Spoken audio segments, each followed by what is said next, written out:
Let's find out more about the Yangtze disaster and rescue operations. Joining us now from New Orleans is Captain Jim Staples. He is a maritime consultant who specializes in vessel security and maritime safety. Thanks so much for joining us, Jim.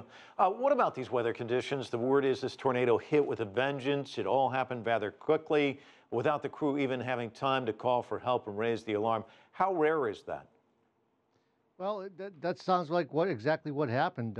They had thunderstorms in the area, and you can get one of these microbursts that come from the thunderstorm, and that wind can come up very abruptly, very quickly, without any warning at all. And it could go from, from a calm to 40, 50, 60 knots of wind all of a sudden without any type of warning.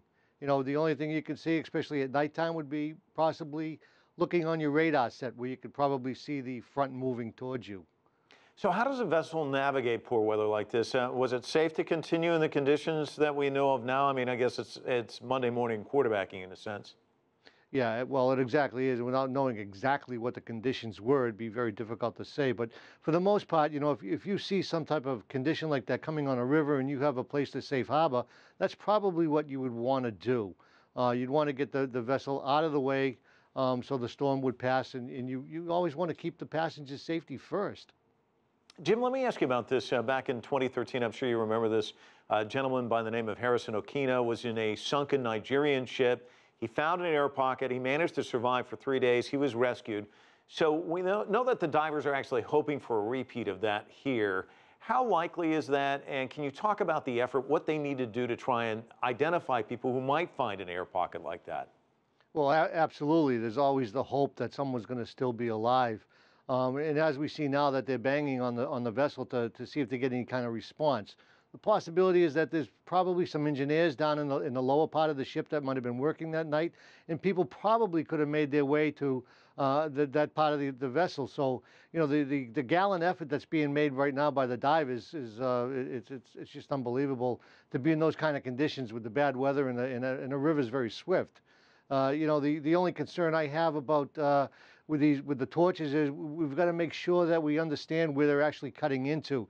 We don't want to be cutting into a fuel tank, especially if one's empty.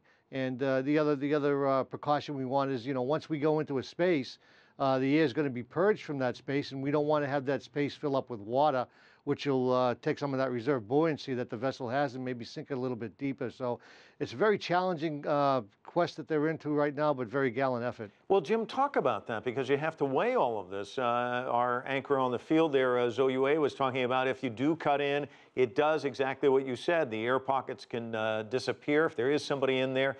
But you want to get into to retrieve as many bodies as you can as well. So how do you balance all of this? Well, I would think first you need to assemble a team, especially have a naval architect who's with you, somebody that's familiar with the vessel, the engineering part of the vessel, and the ship's plan, so you know exactly where you're cutting into. You just don't want to take a torch and start cutting into an area because you hear some noises. You want to make sure, like I said, that you're not cutting into a fuel tank, which is going to even make the situation more dangerous, not only for the people on board the vessel, but also the people working the vessel, too. We need to keep it as safe as we can. But it's almost they're out of resources of what they can do. The vessel's capsized; she's upside down, and time is the big factor right here. That's their constraint. They're fighting time, and you only have so much time before that oxygen, if they are in a space, goes bad, and we start losing people in that capacity. So it's it's a double-edged sword, as they say. It's a very bad situation to be into, but. Again, gallant, these guys that are just diving in those conditions. It's amazing. Jim, you've seen this sort of thing before. It starts out rescue, then recovery, and then I guess the investigation. How long is this whole process going to take, do you think? Oh, this could take some time, possibly up to a year before they actually find out what happened.